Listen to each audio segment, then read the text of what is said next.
Good morning students. Today we are continuing with characteristics of fungi. कवक के सामान्य लक्षण. उसमें हमने न्यूट्रिशन के बारे में पढ़ा पिछली क्लास में कि फंजाई में किस वैरायटी के मोड्स ऑफ न्यूट्रिशन हो सकते हैं. आज हम बात करते हैं उनके हाइफल स्ट्रक्चर के बारे में.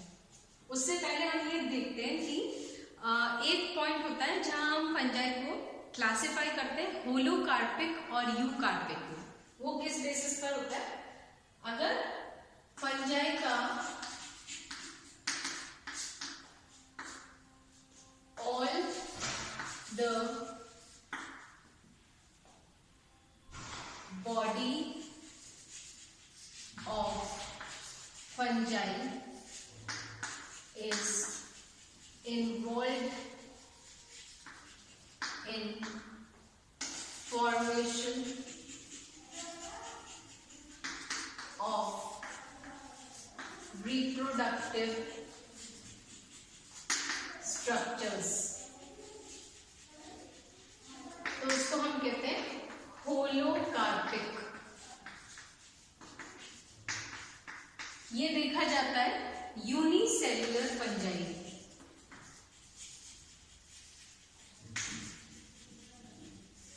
पूरी की पूरी बॉडी जो होती है फंगस की वो पूरी पार्टिसिपेट करती है रिप्रोडक्टिव बॉडी के फॉर्मेशन में. लेकिन ज्यादातर फंजाई जो होते हैं वो यूकार्पिक होते हैं. यूकार्पिक का मतलब only part of the fungus is involved in formation of reproductive structures. तब हम उसको यूकार्पिक बोलते हैं कि मतलब फंगस की जो पूरी बॉडी है उसका कुछ ही हिस्सा रिप्रोडक्टिव पार्ट बनाने में काम आता है, तो वो यूकार्पिक कहलाता है. तो यूकार्पिक और होलोकार्पिक को भी आपको ध्यान में रखना है. अब आते हैं नेक्स्ट कि जो हाइफी है. हाइफी जो है वो बहुत सारी हाइफी, ये हाइफी है, ये हाइफी बहुत सारे मिलते हैं तो उनको हम माइसीलियम बोलते हैं. तो जो हाइफल स्ट्रक्चर्स हैं कई बार वो फंक्शन के अकॉर्डिंग एक टिपिकल स्ट्रक्चर बना देते हैं. तो on the basis of the function the hyphae form a compact और complex structure in various fungi. They may be of several types जो हम डिस्कस करेंगे. पहला टाइप है,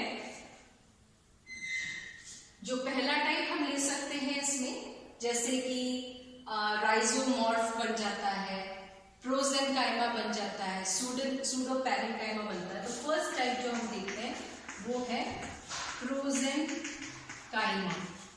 प्रोजेनकाइमा में क्या होता है कि जो हाइफी है, ये मान लीजिए एक हाइफा है, ये दूसरा हाइफा है, ये तीसरा है. इस तरह से हॉलो ट्यूब्स दिखाई देते हैं अलग अलग, और ये more or less parallel to each other. ज्यादातर ये एक दूसरे के समानांतर पाए जाते हैं, लूजली अरेंज्ड होते हैं, लूजली अरेंज्ड हैं, और हाइफी हॉलो ट्यूब्स के फॉर्म में दिखाई देती हैं. और they never do not lose their individuality. मतलब ये एक दूसरे से अलग ही दिखाई देते हैं. ये ऐसा नहीं कि अपनी इंडिविजुअलिटी खो दे. तो पहला टाइप होता है प्रोजेनकाइमा, जिसमें hyphae are hollow tubes. They are more or less parallel to each other. They are loosely arranged and they do not lose their individuality. ठीक है, ये हो गया प्रोजेनकाइमा. अब second type of hyphal arrangement क्या हो सकता है? सेकेंड टाइप है सूडो पैरेन्काइमा। पैरेन्काइमा आपने हायर प्लांट्स में पढ़ा होगा, मृदुतक या पैरेन्काइमा सेल्स जो होती हैं वो टिश्यूज हैं। पैरेन्काइमा इज अ टिश्यू जिसमें कि सेल्स जो होती है वो थिन वॉल्ड होती हैं और एक दूसरे के बीच में उनमें इंटरसेल्युलर स्पेसेस हो भी सकते हैं, नहीं भी हो सकते हैं, और लिविंग सेल्स होते हैं पैरेन्काइमेटस टिश्यू में। जब हम पैरेन्काइमेटस टिश्यू का क्रॉस सेक्शन काटते हैं, अनुप्रस्थ काटते हैं, तो सिंपल पैरेन्काइमा इस तरह का दिखाई देता है। ठीक है, क्रॉस सेक्शन अनुप्रस्थ काटने का। तो सूडो पैरेन्काइमा क्यों वर्ड यूज किया? सूडो का मतलब फॉल्स या आभासी मृदुतक, फॉल्स पैरेन्काइमा या सूडो पैरेन्काइमा, क्योंकि टिश्यू लेवल तक तो ये पहुंचता ही नहीं।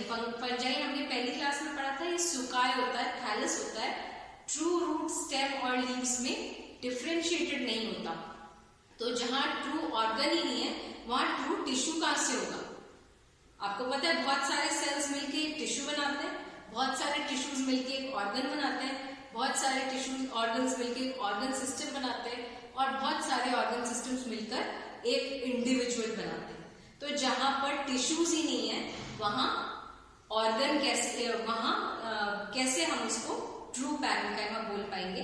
इसलिए हम इसको सूडो पैरेन्काइमा बोलते हैं, क्योंकि जब हम ऐसे स्ट्रक्चर का अनुप्रस्थ काटते हैं तो वो मृदुतक जैसा नजर आता है। इसमें क्या होता है, जो हाइफी है दे आर इंटरवोवन, आपस में बुने हुए दिखाई देते हैं। हाइफी लूज देयर इंडिविजुअलिटी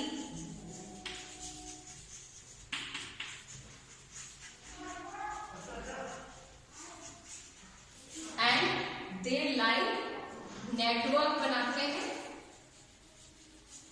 और आपस में अपनी इंडिविजुअलिटी में खो देते हैं, और ये एक कॉम्पैक्ट स्ट्रक्चर बनता है जो हायर प्लांट्स के पैरेन्काइमा टिश्यू से मिलता जुलता होता है। इसलिए हम इसको सूडो पैरेन्काइमा बोलते हैं। अब थर्ड टाइप आया इसमें,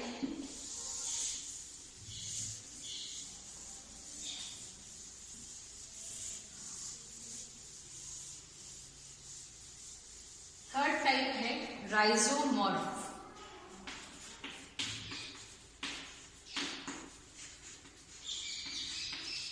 राइजोमॉर्फ एक एग्रीगेशन ऑफ हाइफा है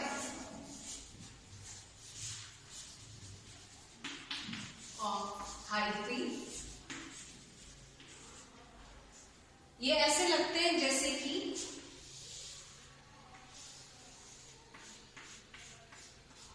टिपिकल हायर प्लांट्स में रूट होता है ना, इसलिए राइजोमॉर्फ, राइजो का मतलब रूट, मॉर्फ का मतलब मॉर्फोलॉजी, आकारिकी। तो ये आकार में हायर प्लांट्स के रूट जैसा नजर आता है, और ये हाइफी की एग्रीगेशन होता है। हाइफा बहुत कॉम्पैक्टली अरेंज होते हैं, अपनी इंडिविजुअलिटी खो देते हैं, और ऐसा लगता है जैसे कि रूट लाइक स्ट्रक्चर बन गया है, इसलिए ये राइजोमॉर्फ कहलाता है।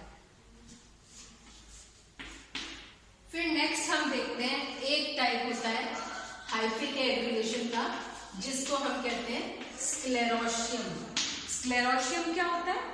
ये कॉम्पैक्ट ग्लोबोज या इलिप्टिकल स्ट्रक्चर्स हो सकते हैं। हार्ड आउटर वॉल होता है इनका। हाइफी अपनी इंडिविजुअलिटी खो देते हैं, बहुत कॉम्पैक्टली अरेंज्ड होते हैं, और ये वेजिटेटिव प्रोपोगेशन का मीन्स बन जाता है। जब फेवरेबल कंडीशंस आते हैं तो यहां से हाइफल ट्यूब निकल के जर्मिनेट करके नया हाइफल नेटवर्क और नया फंगस बना सकते हैं। तो ये एक पेरेनेशन का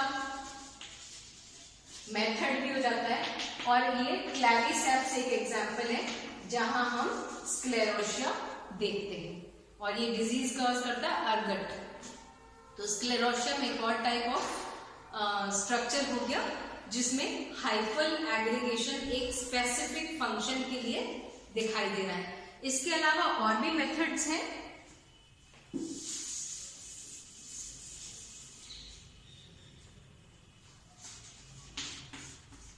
एक्रेसोरियम हो सकता है,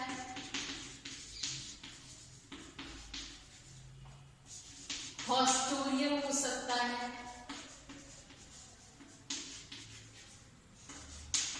हाइफल ट्रैप्स हो सकते हैं एंड स्ट्रोमेटा भी हो सकते हैं। तो आप ये देखिए कि फंजाई में जब according to the function various type of arrangement हो सकते हैं। They are 8 methods. First was prosenchyma, second pseudoparenchyma, third was rhizomorph, fourth was sclerotium, fifth acrosorium, sixth hostorium, seventh hyphal traps and eighth stromata। तो ये जो 4 methods हैं, acrosorium, hostorium, hyphal traps and stromata, ये 4 methods हम आगे इनको detail में next class में स्टडी करेंगे। ये फर्स्ट जो 4 मेथड्स आपको बताए हैं ये आप ध्यान में रखिए। लास्ट 4 हम आगे कंटिन्यू करेंगे। Thank you.